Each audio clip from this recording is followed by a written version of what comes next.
அனைத்து ஆன்மீக நேயர்களுக்கும் வணக்கம். இன்னைக்கு நம்ம பார்க்க போற வீடியோன்னு பார்த்தீங்கன்னா, மதுரை மீனாட்சி திருக்கல்யாணம் 2026 பெண்கள் தாலிச்சரடு மாற்றிக்கொள்ள நல்ல நேரம் என்ன? வாங்க இன்னைக்கு அதை பத்தி தெரிஞ்சுக்கலாம். மதுரை மீனாட்சி அம்மன் திருக்கல்யாணத்தை முன்னிட்டு மதுரை நகரமே விழா கோலம் பூண்டுள்ளது. திருக்கல்யாண ஏற்பாடுகள் ஒரு புறமும் நடைபெற்று கொண்டிருக்கும் சமயத்தில் மதுரையின் பல பகுதிகளில் திருக்கல்யாணத்தை தரிசிக்க வரும் பக்தர்களுக்கு அளிப்பதற்காக கல்யாண விருந்தும் தயாராகி வருகிறது. அன்னை மீனாட்சிக்கு திருமாங்கல்ய தாரணம் நடைபெறும் சமயத்தில் தாலிச்சரடு மாற்றிக்கொள்ளும் பெண்களுக்காக இந்த ஆண்டு தாலிச்சரடு மாற்றிக்கொள்வதற்கு ஏற்ற நல்ல நேரம் குறித்து வாங்க இந்த வீடியோவில் பார்த்துக்கலாம். மதுரை மீனாட்சி அம்மன் கோவிலில் சித்திரை திருவிழா மிகச் சிறப்பாகவே கோலாகலமாக நடைபெற்று வருகிறது. இந்த ஆண்டு மதுரை சித்திரை திருவிழா ஏப்ரல் 19ஆம் தேதியன்று கொடியேற்றத்துடன் துவங்கியுள்ளது. தினமும் மாலையில் சுந்தரேஸ்வரர் பிரியாவிடை அம்மனுடனும் அன்னை மீனாட்சியும் பல்வேறு வாகனங்களில் மாசி வீதிகளில் எழுந்தருளி பக்தர்களுக்கு அருள் பாலித்து வருகின்றனர். மதுரை சித்திரை திருவிழாவின் போது சிவபெருமான் மதுரையில் நிகழ்த்திய 64 திருவிளையாடல்களுமே நிகழ்த்தி காட்டப்பட்டு வருகிறது. மதுரை சித்திரை திருவிழாவின் முக்கிய நிகழ்வுகளில் ஒன்றான மீனாட்சி பட்டாபிஷேகம் ஏப்ரல் 26ஆம் தேதியன்று மாலை வெகு சிறப்பாக நடைபெற்றது. பார்வதி தேவியின் அம்சமான அன்னை மீனாட்சி மதுரையின் அரசியாக முடிசூடி கொள்ளும் அந்த நிகழ்வில் ஏராளமான பக்தர்கள் கலந்து கொண்டனர். அம்மனுக்கு வைர கிரீடம், தலையில் பரிவட்டம் கட்டி கையில் வெள்ளி செங்கோல் வழங்கப்படும் காட்சியுமே மதுரையின் அரசியாக கம்பீரமாக அன்னை மீனாட்சி காட்சி தருவதும் வேறு எங்குமே காண முடியாத அற்புத கோலமாகும்.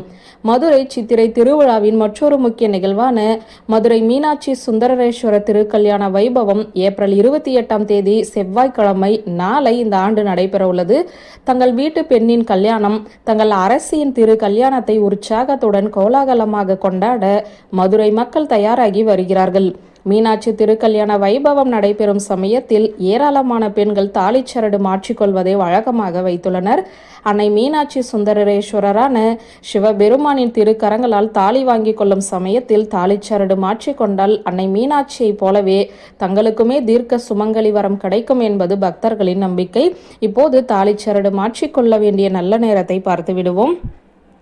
திருக்கல்யாண முகூர்த்தம் காலை 8:35 முதல் 8:59 வரை இருக்கிறது. தாலிச்சரடு மாற்றிக்கொள்ள நல்ல நேரம் காலை 8:35 முதல் 8:59, காலை 10:35 முதல் 11:30 வரை. இந்த 2 நேரமும் நமக்கு கொடுக்கப்பட்டுள்ளது. மீனாட்சி அன்னைக்கு மாங்கல்ய தாரணமாகும் முகூர்த்த நேரத்தில் தாலிச்சரடு மாற்றிக்கொள்வது சிறப்பு. அந்த சமயத்தில் முடியாதவர்கள் காலை 10:35 முதல் 11:30 வரையிலான நேரத்தில் மாற்றிக்கொள்ளலாம். காலை 9 மணி முதல் 10:30 வரை யமகண்ட நேரம் என்பதால் அந்த நேரத்தில் தாலிச்சரடு மாற்றிக்கொள்வதை தவிர்க்க வேண்டும். அடுத்ததாக, பெண்கள் மாதவிடாய் இருந்தால் பூஜை அறைக்கு செல்லாமலே வெளியில் இருந்து நீங்கள் தாலிச்சரடு மாற்றிக்கொள்ளலாம்.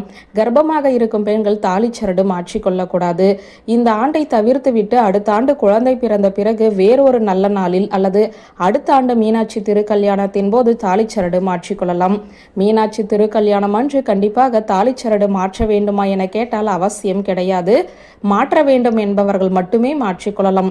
சமீபத்தில் தான் மாற்றிக்கொண்டேன் என்பவர்கள் கண்டிப்பாக மாற்ற வேண்டிய அவசியம் கிடையாது. இந்த ஆண்டு மீனாட்சி திருக்கல்யாணம் செவ்வாய்க்கிழமையில் வருகிறது.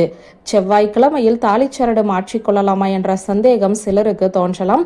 மீனாட்சி திருக்கல்யாணம் நடைபெறும் சமயத்தில் செவ்வாய், வெள்ளி என எந்த கிழமையாக இருந்தாலும் தாராளமாக தாலிச்சரடு மாற்றிக்கொள்ளலாம். அதில் சந்தோஷமோ, அதாவது அதில் தோஷமோ தவறோ எதுவுமே கிடையாது. வியூவர்ஸ், இந்த வீடியோ உங்களுக்கு பிடித்திருந்த லைக், கமெண்ட், ஷேர் பண்ணுங்க. நன்றி.